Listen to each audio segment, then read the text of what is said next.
All right, let's make some oat milk. This is so easy, guys, but it does have a few secrets to it, so it's not slimy, okay? First of all, we need to use rolled oats. Don't use steel cut or instant oats, please. Second of all, we're gonna use cold water. I had this pitcher in the refrigerator for a few hours. It's nice and cold.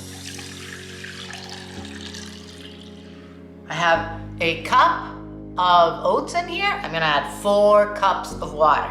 One thing, guys, don't soak your oats either, because that will also make it slimy, okay?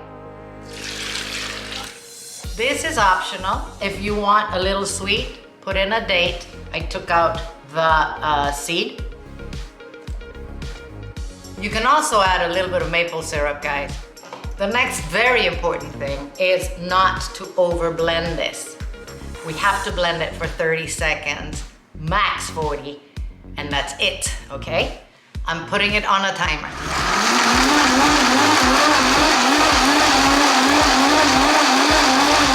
All right, now we're gonna strain it through a very fine strainer, okay?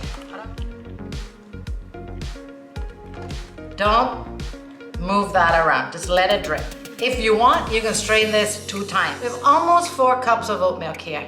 I'm gonna transfer it to a pitcher with a lid. Ooh, look how creamy that is. Wow. This will keep in your fridge for about 5 days. Let's taste our oat milk.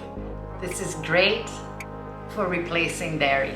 Excellent, very creamy, delicious. Ah, very nice. It's delicious. Thanks for watching. I'm gonna see you soon.